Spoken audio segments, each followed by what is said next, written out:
ચોટીલા નાયબ કલેક્ટરે ગેરકાયદેસર ખનન પર કાર્યવાહી કરી અલગ અલગ 2 સ્થળોએ દરોડા પાડ્યા. આ દરોડામાં 2 લોડર મશીન અને 3 ટ્રેક્ટર સહિત કુલ ₹48 લાખનો મુદ્દામાલ જપ્ત કર્યો. ચોટીલાના નાયબ કલેક્ટર એચ.ટી. મકવાણા અને તેમની ટીમે રાત્રે પેટ્રોલિંગ દરમિયાન ગેરકાયદેસર ખનન પર કાર્યવાહી કરી 2 અલગ અલગ સ્થળોએ દરોડા પાડ્યા છે.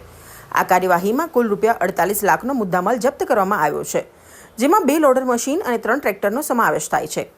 આ દરોડા ચોટીલા તાલુકાના નાવા ગામના કાળીદાર વિસ્તારમાં આવેલ તળાવમાં અને થાનગઢ તાલુકાના ગુગલીયાણા ગામના સરકારી વીડમાં પાડવામાં આવ્યા હતા, જેમાં ચોટીલા તાલુકાના નાવા ગામે થયેલી કાર્યવાહીમાં 1 લોડર મશીન અને 1 ટ્રેક્ટર જપ્ત કરવામાં આવ્યું હતું, જેની કુલ કિંમત 21 લાખ આંકવામાં આવી છે. આ ખનન પ્રવૃત્તિમાં નાવા ગામના સરપંચ લાભુભાઈ દેવાભાઈ અઘારા તેમજ વાહન માલિકો કનુભાઈ ખીમાભાઈ વાઘરોડિયા અને દેવાભાઈ ગાંડાભાઈ અઘારા સંડોવાયેલા હોવાનું સામે આવ્યું છે. તેવી જ રીતે થાનગઢ તાલુકાના ગુગલીયાણા ગામના સરકારી વીડમાં પાડવામાં આવેલા દરોડામાં 1 લોડર મશીન અને 2 ટ્રેક્ટર જપ્ત કરાયા હતા, જે મુદ્દામાલની કુલ કિંમત ₹27 લાખનો આંકવામાં આવ્યો છે. આ કાર્યવાહીમાં ખાખરાડી ગામના કાનાભાઈ બાથાભાઈ રાઠોડ અને ડ્રાઈવર રામાભાઈ ભૂપાભાઈ રાઠોડની સંડોવણી બહાર આવી છે. બંને સ્થળેથી જપ્ત કરાયેલો કુલ કિંમત ₹48 લાખનો મુદ્દામાલ મામલતદાર કચેરી ચોટીલા ખાતે ખસેડવામાં આવ્યો છે. સંબંધિત વાહન માલિકો અને ગેરકાયદેસર ખનન સાથે સંકળાયેલા ઈસમો સામે ખનીજ નિયમોનો ભંગ બદલ દંડાત્મક વસૂલાતની કાર્યવાહી હાથ ધરવામાં આવી છે.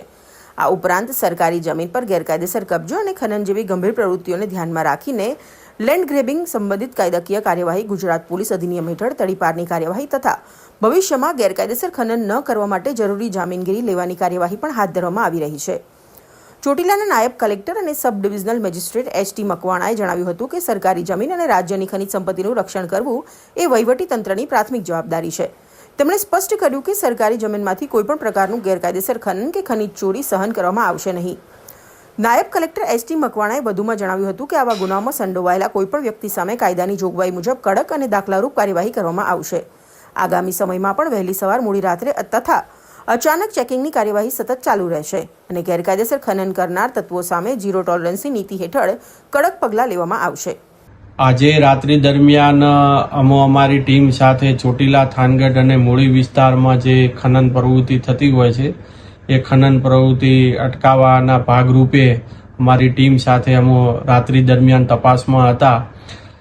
તે દરમિયાન આજે કુલ 2 રેડ છે, એ 2 રેડ સફળ થઈ છે. જેમાં પ્રથમ રેડ છે એ સવારે 6 થી 7ના ગાળાની અંદર ચોટીલા તાલુકાના નાવા ગામે સરકારી સર્વે નંબરની અંદર ખનન કરાવતા સરપંચ લાભુભાઈ દેવાભાઈ અઘારા ત્યાંથી 1 લોડર મશીન અને 1 ટ્રેક્ટર ટ્રોલી સાથે 21 લાખનો મુદ્દામાલ જપ્ત કરવામાં આવેલ છે.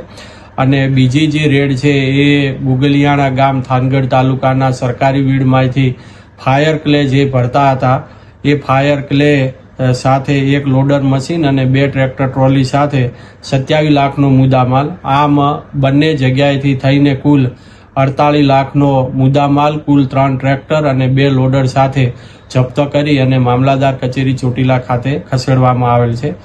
આ જે ગુગલીયાણા ગામે જે ખનન કરાવનાર, વાહન કરાવનાર કાનાભાઈ બાથાભાઈ રાઠોડ રહે ખાખરાળી તાલુકો થાનગઢ છે. આ તમામે ઈસમોને આઈડેન્ટિફાઈ કરવામાં આવેલ છે અને આ બંને ઈસમો સામે કાયદેસરની કાર્યવાહી હાથ ધરેલ છે.